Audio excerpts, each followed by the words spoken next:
I'm James Gibson. I'm the first person to finish the Winter Wainwrights. I can't do that.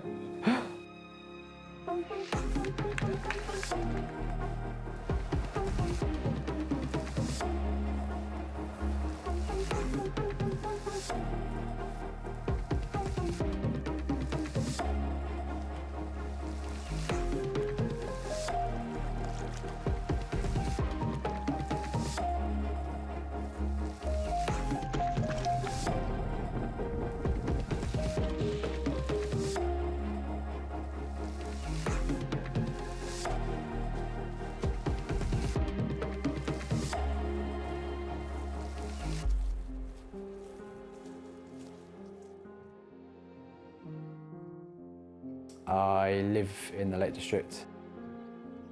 I work as an outdoor instructor, so I do a lot of walking, climbing, mountaineering. Running certainly was never my thing. To be honest, I actually used to find it really, really hard, and I never really had any motivation to do it either.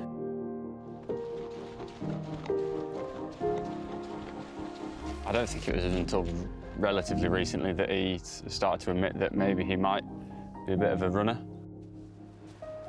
He's been climbing for years. That was always his thing, rather than running. And I think being surrounded by the fells in the Lake District and fell running being such a big thing, that would have been quite a big starting point, or a bit of a springboard for his running.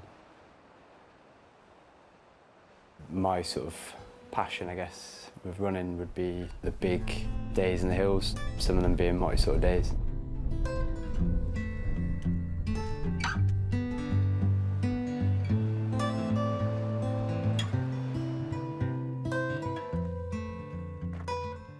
The Wainwright Round, it's 320 miles. It's 35,000 metres of ascent. The round is to join 214 hills in the Lake District, up in one continuous push.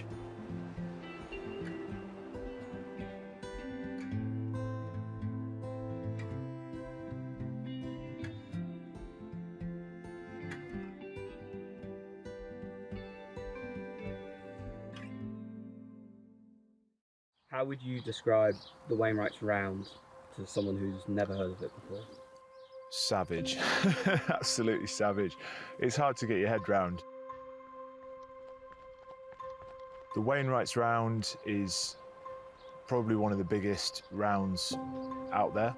Incredible amount of height gain, some really rugged terrain, and a whole lot of miles. So it's as big as it gets. It's mental. It's mental. To get to a point where you can seriously consider having a pop at it, let alone getting around it, just consider it, you've got to have years and years and years and years worth of training. You know, whether that's running and racing a lot, or a bit different for James is working on the fells, being an outdoor instructor and a guide in the Lake District. So he's up and down the hills probably 6 out of 7 days through the summer, if not more. There's no shortcuts to that. You know, there's no couch to Wainwrights plan. You know, you can't do a 12-week plan to get to the Wainwrights. It takes years. You know, the other people that have done it over the years as well, they're not nobodies that have just popped up and just winged it. They've been running and succeeding at these extremely long ultras for years. For them, that Wainwrights Round is a culmination of all of that effort.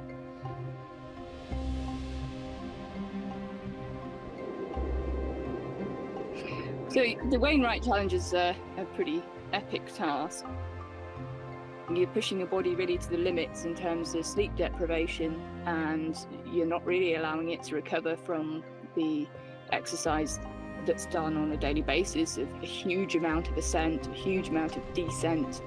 It's a huge amount to put the body through.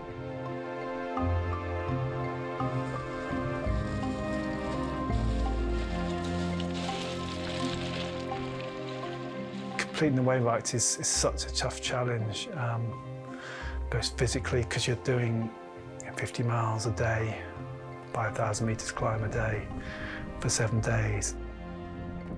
It's pushing your body to the limit, And because you're pushing the body to the limit, it's pushing the mind to the limit as well, because you know there'll be pain, something will hurt. You've got to push through that.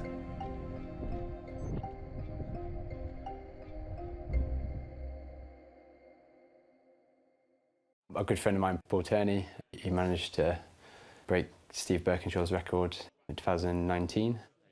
Watching Paul Turney's film shortly after he finished in the autumn, I was like, that's mad. Like, why would you want to put your body through something like that?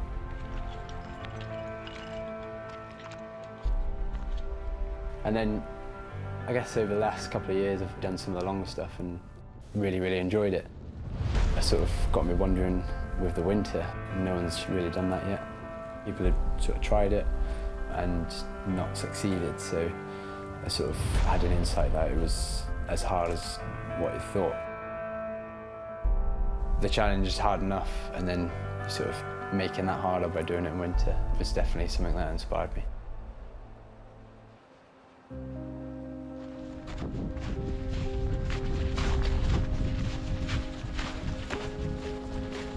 The Winter Wainwrights challenge it involves ascending all of the Wainwrights in the Lake District in winter. Obviously, winter is a really rough, rugged and harsh place to be at the best of times.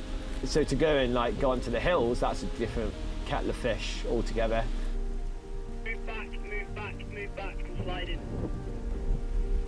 The weather, it plays a real pivotal role in terms of what and how we do things. And obviously, you've got things like snow, and that comes with its own sort of hazards, but equally, the temperatures can be well below zero, often on the hills, particularly at night.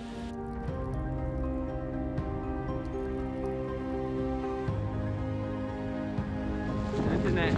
Perfect condition. Proper winter.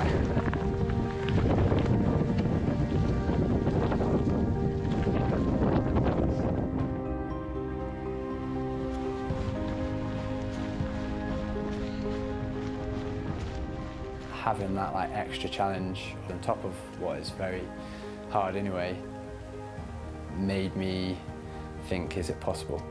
You know, I wanted to see if I could really challenge myself to do that. Basically, when the week came around and the weather forecast came out and it was going to be wintry, I was even more excited.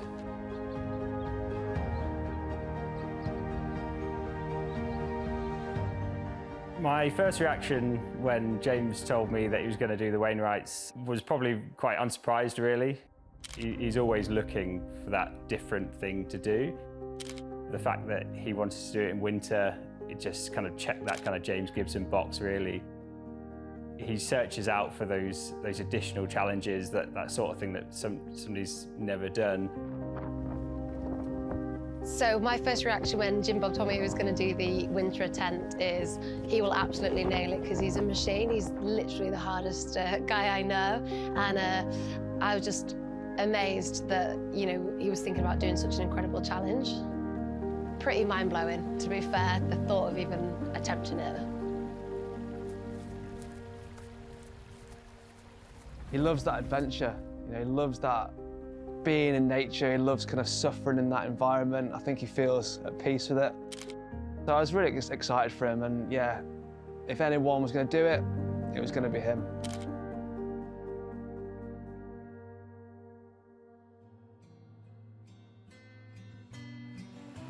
The training aspect and preparing for basically, the 2 years prior to the attempt, I knew that I definitely wasn't ready for a huge challenge like this and to do it as well as I could.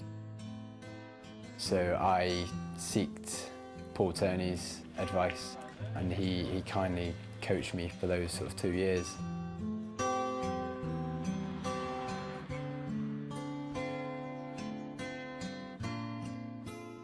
There was the weekly training that I would prescribe that was probably getting him to do things he hadn't done before. So James has spent hours and hours on his feet in the hills during his work as an ML, and also just being out there himself, enjoying the hills and climbing and running and whatever. So he had all that, and I thought he would benefit from getting a bit of the stuff that he didn't really have, which was a bit more structure in terms of hill rep sessions, things like that he maybe wasn't exposed to before.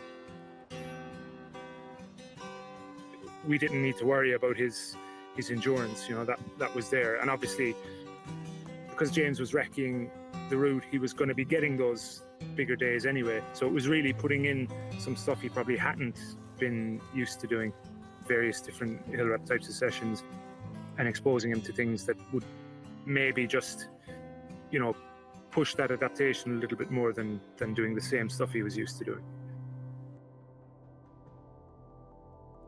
With the round, not only did I have to prepare like physically for it and get in shape, I also spent a lot of time working out who could basically help on each leg.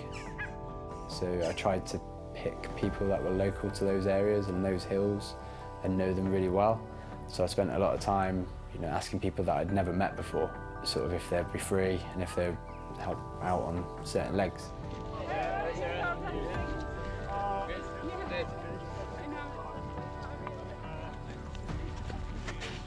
There's over 70 people that were involved, you know, and probably at least 60% of those people I'd never met before. There's just no egos in the sport. It's so pure. I think everyone just wants to help that one person succeed and actually also have a bit of a wild adventure themselves. Looking good, lads. Having experienced a couple of legs with him during the Wainrights, for me, I kind of came off the back of those thinking that was a wicked, really memorable time for me. And I think that's what a lot of fell runners look at it. It's like, yeah, I'm going to help James, really want him to succeed, and actually going to have a bit of adventure myself and push myself a little bit. So I joined for one of the very first legs. It was a very, very early morning and I'd been watching the tracker through most of the night, so I hadn't done much sleeping. Did the run on the Innerdale leg, which was beautiful. We had the most gorgeous sunrise, lovely ice on the fells. Beautiful, magical morning until I decided to trip over my own feet and tear a knee ligament. I was really struggling to move and I was trying to pretend I was okay. We had Mingma Sherpa with us, so he took my one pack on his front, even though he had the same size one on his back. And James was just so caring, made sure that he phoned. He had, you know, I could get down the nearest fell, there was someone to come fetch me. He took his time out to look after me and he did the same for his other runners. And then I landed up being fetched by Matt Lavoie and spending quite a bit of time in the car with Matt Hanley. So when I first started, I had all James's schedule printed out on an A3 piece of paper. And in my head, that was going to work. I was like, it's fine. But then Tori walked into the van and she saw it and she was like, what is that? I was like, oh, it's the planet, you know, that's like the Bible. And she everything just sunk. She was like, oh my God. She was like, no, this can't happen. He kind of said, no, it was all fine, it's all fine. And I went home and I put a spreadsheet together. And then she made it live so that, you know, the timings were all up to date and up to speed, and then you could just send that. I was amazed. Like, I'm a proper caveman. I couldn't do anything like that.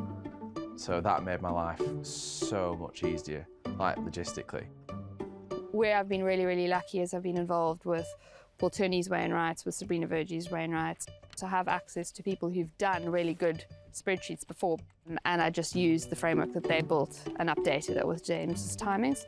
So I guess that became my role, updating the spreadsheet.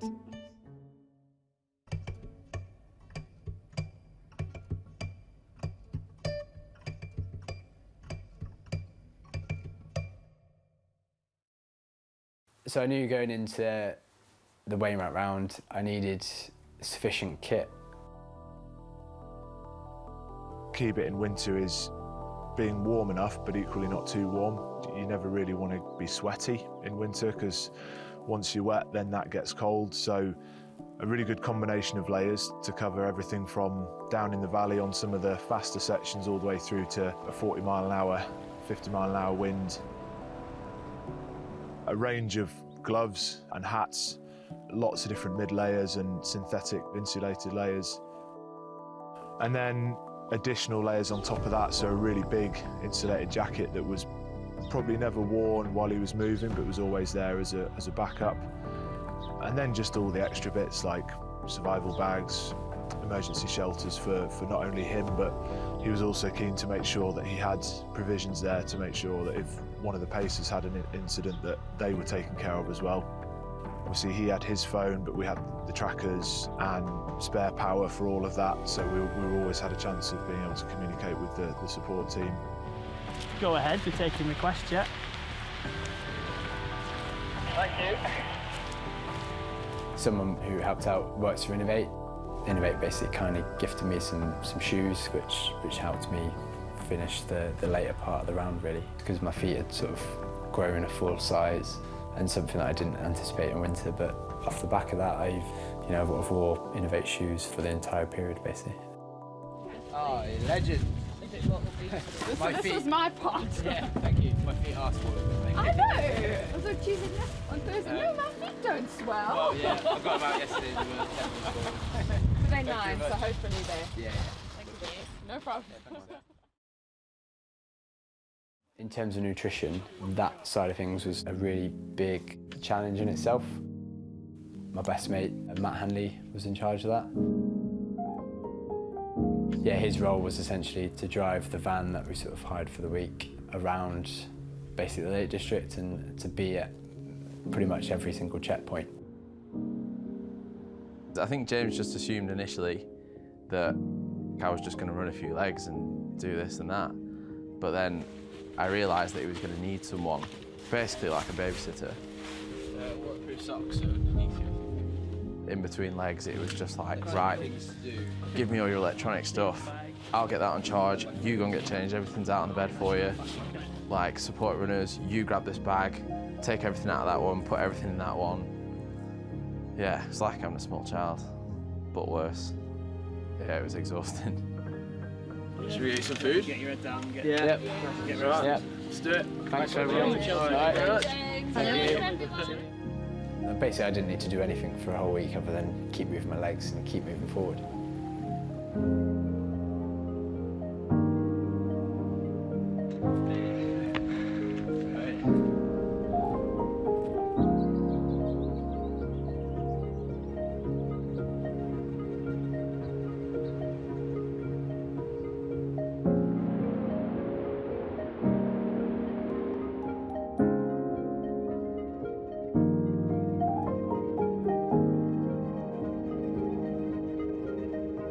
You know, hats off to everyone that sort of helped me, and I couldn't ever do anything like this without those sort of people involved, and people were willing to sacrifice like dead of winter, like their time to come out in horrendous weather, like literally like snowstorms, and there's always people, you know, to hand and people offering their help and being there.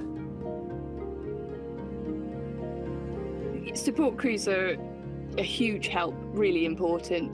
It'll mean different things to lots of different people. Some people need the mental motivation and have their friends around them in the low points. For me, the most useful thing the support team were doing were providing the road assistance, where you can then break up the legs, you have somewhere to put your head down. You become just part of a team all wanting the same thing. What I quite liked about the Wainwrights was it was suddenly this community, this team effort, and you know, we're so lucky. Our fell running community are incredible. We love helping each other. We love watching people break records, push themselves to their limits. So everybody gets behind it, and that's hugely encouraging. So you can't underestimate the sort of momentum you get from everybody being so supportive. Good luck, James. You're going to smash it. Yeah, really good morning. Thanks for having me along. Best of luck, James. Doing amazing. That was such a good start. You're going to smash it. Be great. See you at the finish.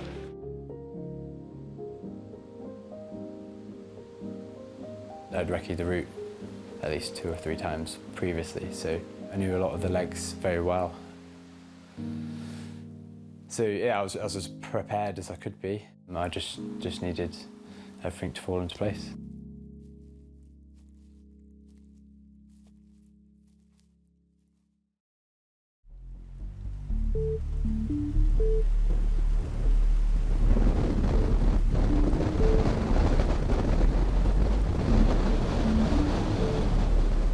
prior to the attempt. Certainly one of the most destructive storms that I've seen in the Lake District, and that's not me just saying that, was Storm Arwen. The lake was like plastered in snow. There was a fair bit of carnage as well. So for example, Wasdale, I know they'd had something like 19 trees down across one road near one of the farms that James was going to be stopping at. So it kind of just threw this massive spanner in the works that the logistics challenge of putting a Wainwrights together is massive, let alone actually throwing in some crazy weather with it as well. Ooh. Oh no. More than anything, Storm Arwen was just one of those last-minute curveballs. I think when you're preparing for anything big like this, you want everything to fall into place. On top of that, there's the risk, obviously, that it would affect, you know, sections of the route. I think the guys were going through 2-3 metre snow drifts up banks, and you know that kind of snow drifting would have been as a direct result of the winds that had been happening in the build up to it, and running with goggles on in full winter kit is pretty spicy.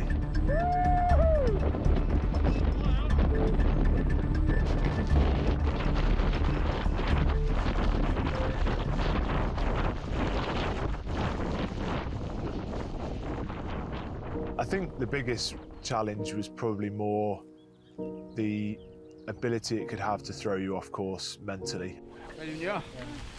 But again, that probably links back to James' mindset, really, and his approach to stuff. That is, you know, he knows that he couldn't control that. You know, all he could control was being ready and mentally prepared to start, and just problem solving as we went on. And I think him and the team around him did a really good job at just staying in that place. So credit to him, really, with that. Cheers, lads. See you on Monday. Yeah. Catch you later. Ciao, ciao. See you in the next one.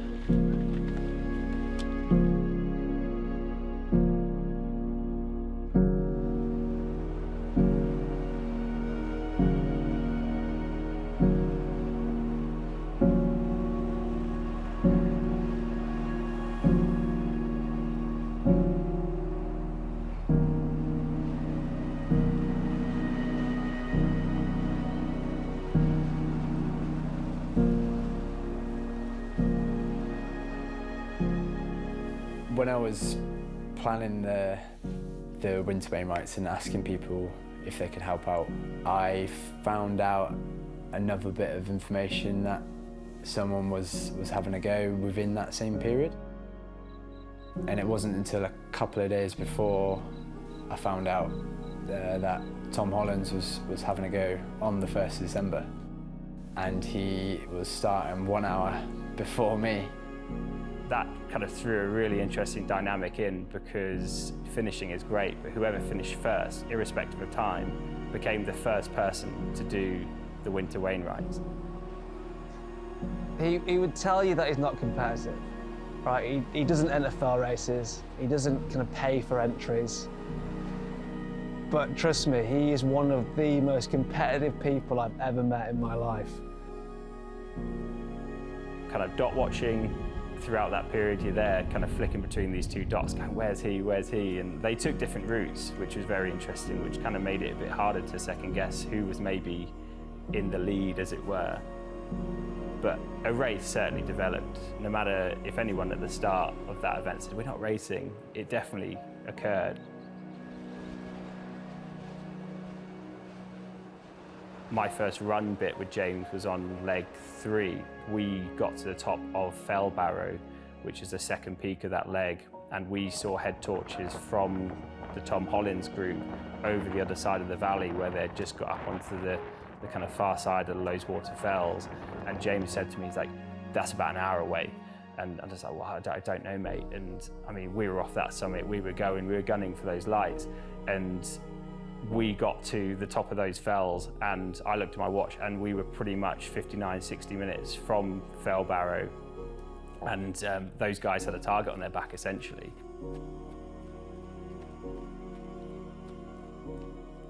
Being out there with Tom, in the distance you see the head torches, You know, it was a bit of fun, like, but I could see in James' eyes that he wanted to take this. He wanted to own the right to be the first person to the Winter Wainwrights.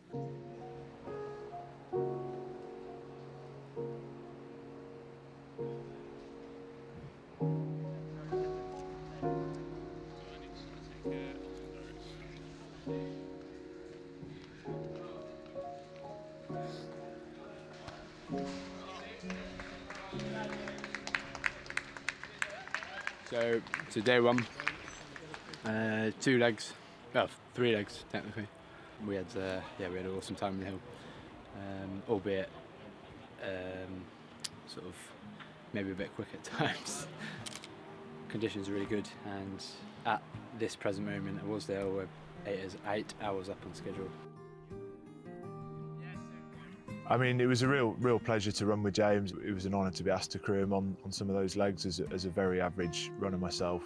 There's some real highlights, probably seeing him come into Tilbury after a hard night, just seeing how stoked he was and the smile on his face and was unbelievable. That was really nice, and to run that next leg with him was quite special.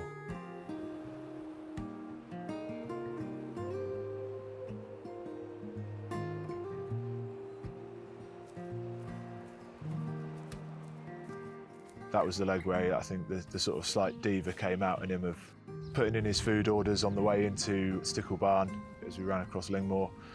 I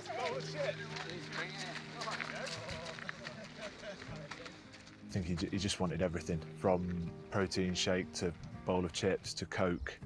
I think that was probably the point in the round where the fame started to go to his head, and he was just like, I can ask for whatever I want here. And you know, I was in charge of putting that radio forward. So yeah, some really nice moments, and actually just nice conversations with him on the round as well. When you're watching it all happen and you're watching the tracker and you're sort of constantly receiving comms as to where he is and how he's doing, it's almost more nerve-wracking, but actually to get on a leg with him was actually just really calm and relaxing, and we just sort of chatted like it was any other day out and had conversations about all sorts of stuff. So just sharing that experience with him and that time with him was really nice.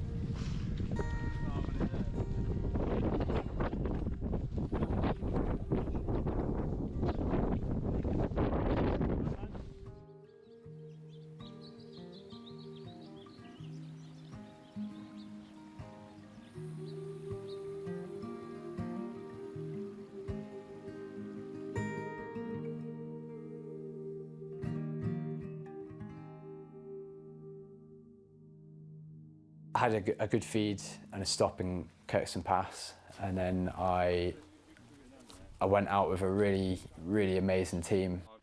And as you sort of went through and got a couple of hours into that leg, you can see the weather starting to turn.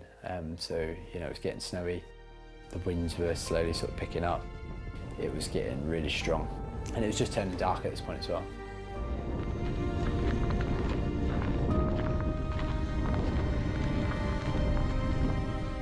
When I arrived in Troutbeck, I had been sort of talked to about possibly some like bad weather coming in sort of that evening. And with that bad weather there was snow and high winds, so I knew that the forecast was deteriorating.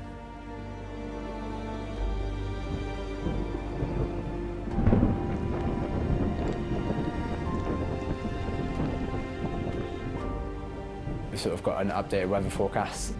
You know, the wind spins, even on those sort of low hills of just over 400 metres high, were at least 50-mile-an-hour winds.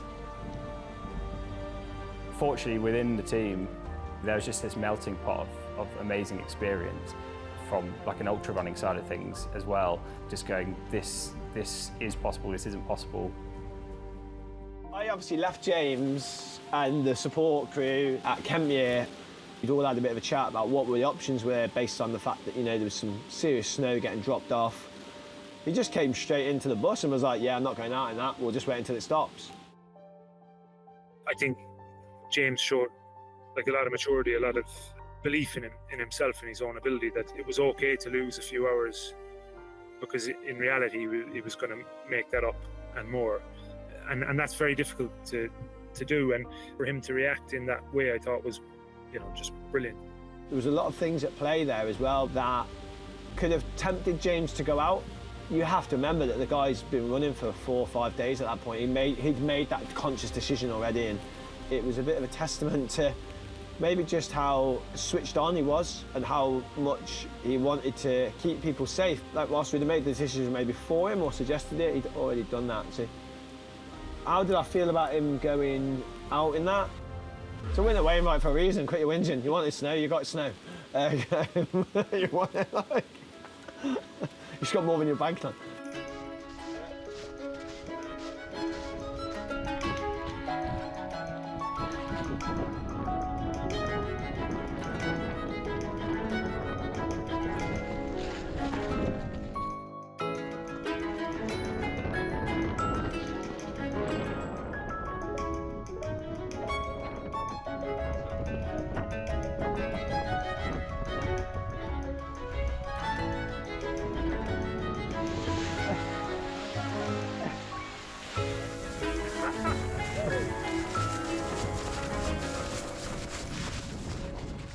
Yeah, obviously there was the second storm midway through the round.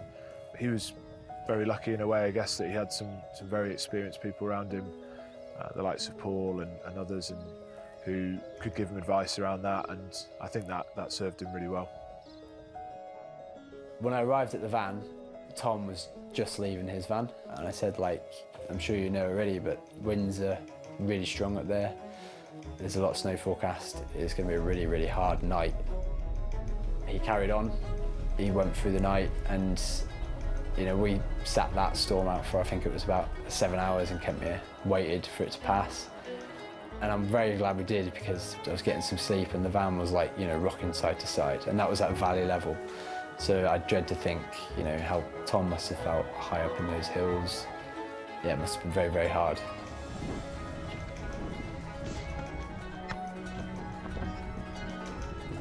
Time had passed, so it was about 7 hours. We set off on this leg, midnight maybe, something like that. And it was very evident that a lot of snow had fallen, and because it had fallen on high winds, there's huge drifts around. I was on the leg that went out after that storm. Well, once the majority of it had blown through, we definitely caught the tail end of it. The amount of snow that we went through, the drifts, you know, we were going up to our waist in some drifts. I remember one in particular, we physically climbed up it.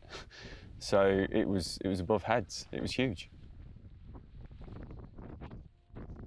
Being in that weather must have been really, really hard. This is the sort of Kentmere to sort of Martindale leg, so it's a huge leg. It's probably one of the biggest legs, I think. So you pick up all the far eastern fells.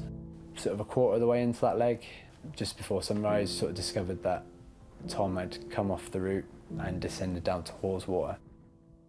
At that point, we weren't too sure whether he was, you know, seeking some shelter or if he had pulled out. Maybe a couple of hours later, we discovered that, yeah, Tom had pulled out for various reasons. You know, them conditions were horrific. The amount of snow, I can't imagine what it would have been like out there when that was falling. So I can see why, for the other guy, that didn't sort of work out, because that was crazy weather.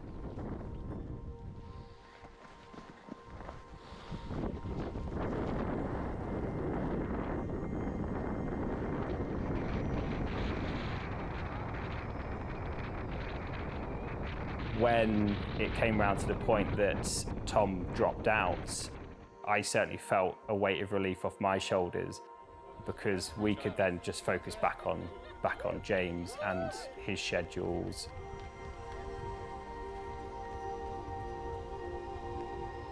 When those decisions all kind of fell into place, and then subsequently we were left with our own challenge again, kind of chasing that first, not just a time, it was quite a pleasing moment.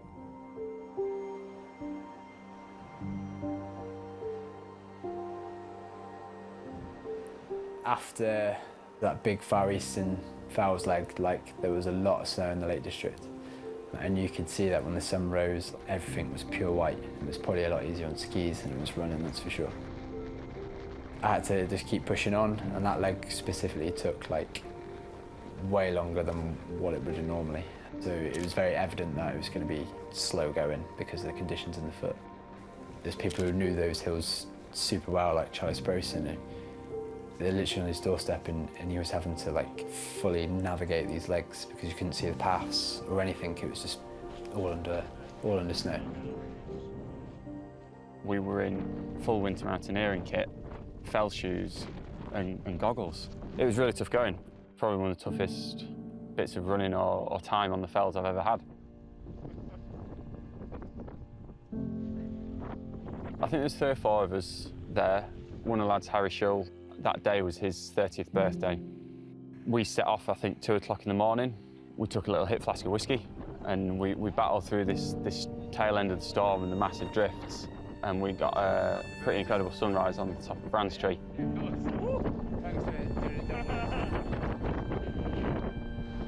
It was a bit of a well done lads and happy birthday Harry, and we all had a bit of whiskey and cracked on. They're the moments for me, that nice little reward after a really tough shift.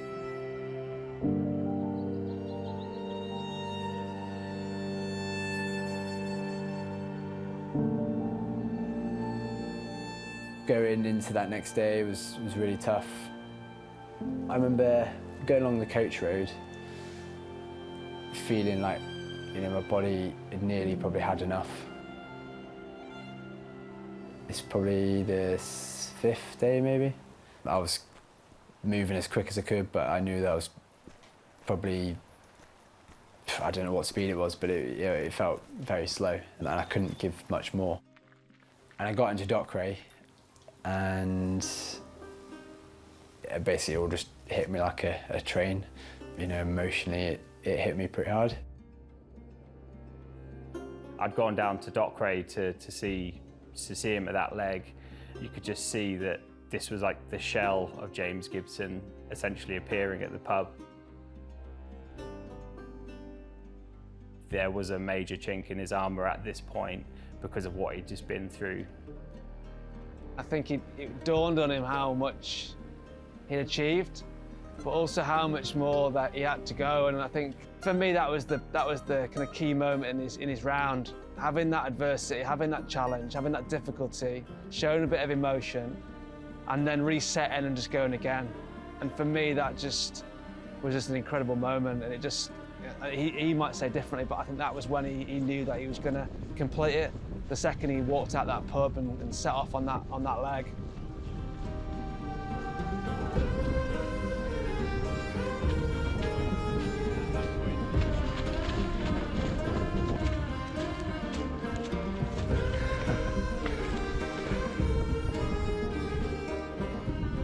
I remember finishing the Langdale leg, I think it was like 22 hours, and getting to bed that evening absolutely exhausted. And then waking up in the morning thinking, James had an hour's sleep and he's gone again. And I think that's sometimes really hard to comprehend, how he did it. And when you go out there and experience those legs with him and you get your rest afterwards, you just recognise how much of an animal he is. I think his super strength on this round was just his mental fortitude. I think it's completely normal that everyone's had that moment where you're like, I fucking hate this is awful, or I just want this to stop. And James has got this weird thing where I don't know whether he's maybe feeling it inside at times, but he never shows it. You might hear him have like a sigh, like a deep sigh, and I'd go, "You're right, mate," and check in with him. He's like, yeah, great, brilliant. And he just never shows any kind of mental weakness with that. That's pretty crazy. At times makes me think he's not really human in that way. Like, I think it's, sometimes I want to see that. I want to see him go, do you know what, mate, this is awful and I need a hug. So that resilience and just being okay and happy, uncomfortable. He's probably one of the happiest people I see when it's horrible out. Most people will just hood up and crack on, and he seems genuinely happy in that. He's probably got he's definitely got a screw loose somewhere in terms of that. How are you lads doing? Good? Yeah, you all right? Raring to go. James is the only person I've ever met where like you can meet him 300k into a run or whatever it is, you know. And then the first thing he does when he sees you is asks how you are, or how your wife is, or how your girlfriend is. And it's quite a humbling experience because you're like, this guy's been away for for God knows how long, and he's probably in some serious discomfort. And here he is wondering about what I had for my breakfast. I don't think that's something that you can just magic up. I think, you know, he stayed positive for a while, and he was there to enjoy himself a little bit, and he did remember that he was there to enjoy himself, and that, yeah, it contributed to a really great couple of days for him, I think. How's it going, James? Yeah, good man. Feeling good? Yeah, feeling all right. Smile on his face.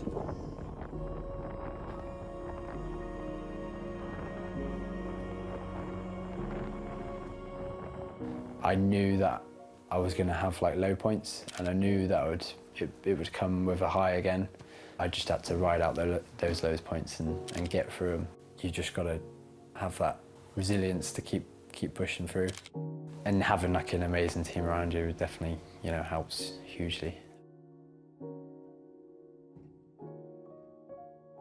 So yeah, the last leg I dropped into Newlands Hawes, and I had loads of people there sort of rallying me on for that last leg and joining me for that last leg, and a lot of those people had been involved in, you know, multiple legs.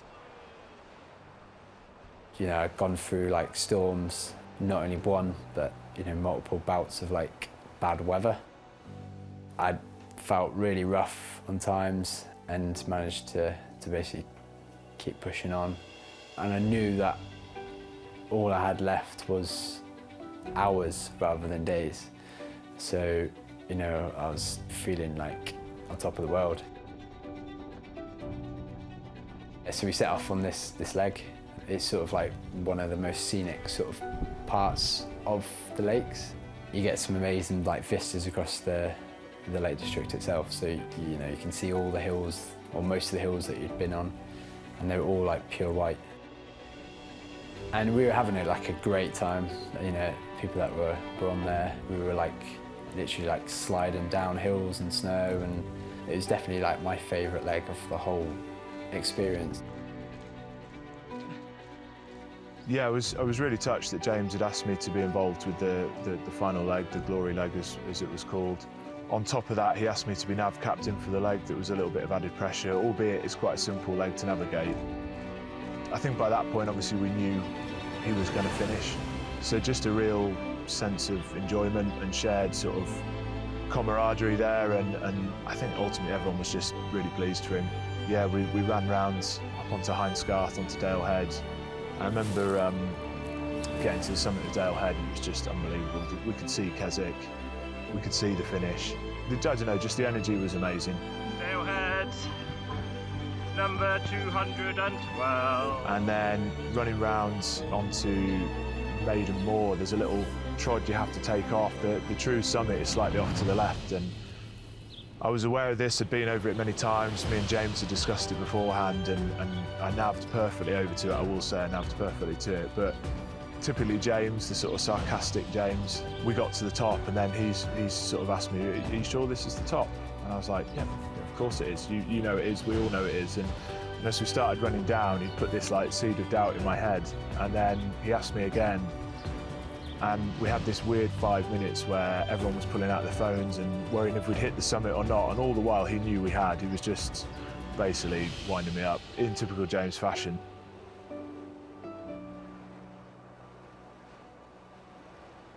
Final hill on that leg is Cat Bells, which, you know, is an amazing like smaller Wainwright, overlook Derwentwater, overlook Keswick, and it was just a really cool day, and reaching the summit, and there was a good sort of team there, and on the trig point there was a bottle of Wainwright beer as well. Thanks, guys. Cheers, thanks everyone. Nice one, Jim. Let's see it off.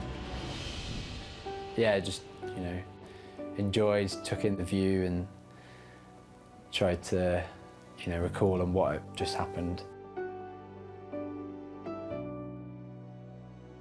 The stopwatch certainly didn't matter. I didn't matter what time I finished in, I wasn't like rushing for an extra couple of minutes.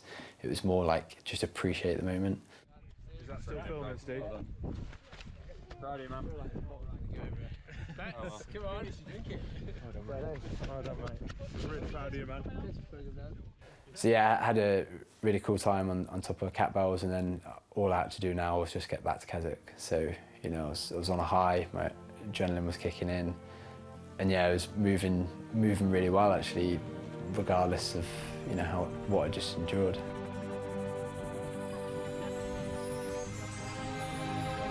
We just had this awesome social run-in with all the people that had come out and either paced him over the week or others who wanted to come in and share that last few miles with him. That was obviously really special for him and probably a little bit overwhelming, but a moment that I'll certainly never forget. And yeah, running into Moot Hall was unbelievable.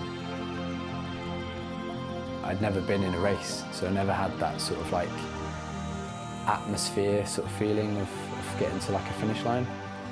Certainly had that with, you know, so many people there.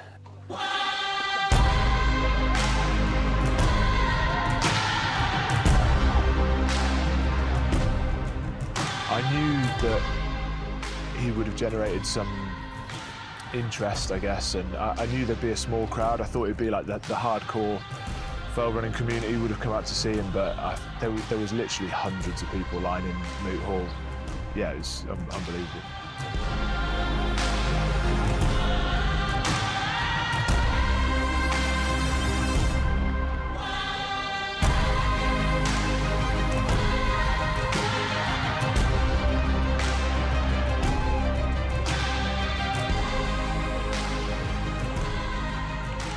Yeah, and then obviously touching the door where the whole journey began is a real cool experience, and finishing with so many people that had been out there to support me and been there, yeah, was the cherry on the top, really.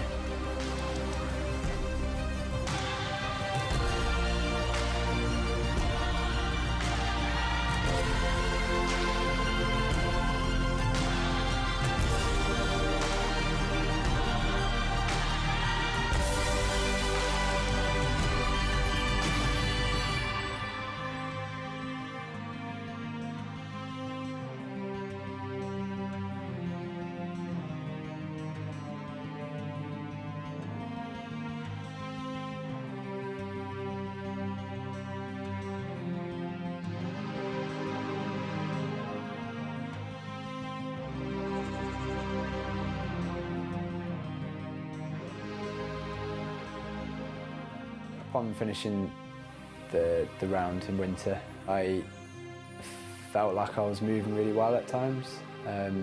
So I had that feeling. It didn't come straight away. It was maybe like 3 weeks after. It sort of clicked in my mind, like, I wonder if I could go faster and do it quicker. I don't know how anyone in their right mind would finish that and then think that 3-4 months later I'm going to have another go at it and see if I can break the sort of summer record to get the fastest time. I mean, credit to James, he's definitely pushing the boundaries of the sport. Yeah, he's a machine, absolute machine.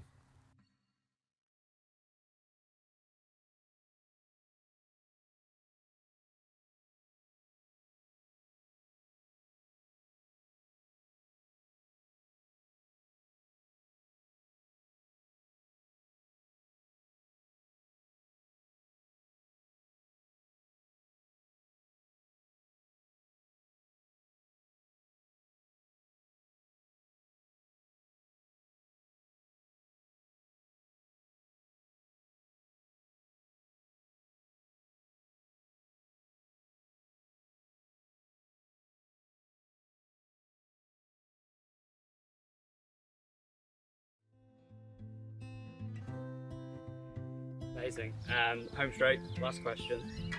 Would you ever do the Wainwrights challenge? Definitely not. No. No. No, definitely not. You'd have to be stupid. No, absolutely 100% no. The weird thing with James is he makes you think you can do it. It's not on my radar at the moment. I don't think I'd ever consider doing a winter Wainwright, no. Would it be possible to do it? God knows. Would I like to do it? Absolutely. Probably. I don't know. Like, no. For somebody like me, it's just way above and beyond. But interestingly, it did really inspire me to kind of get my foot down and do some of my own stuff. Definitely not a winter round, and I think you should come back to me about the Wainwrights in 4 or 5 years' time. Maybe, we'll see. For me, a Bob Graham would be a huge achievement. That's something I'm working towards, and that's the beauty of the sport, really, is whether it's your first fell race or a 50k effort or a Bob Graham or a Wainwright round, the achievement is relative to the individual, and that's really special, but no chance. 320 miles continuous with like half an hour sleep a night, I mean, it's not good for you, mate. It's definitely not good. So no chance, never. Famous last words.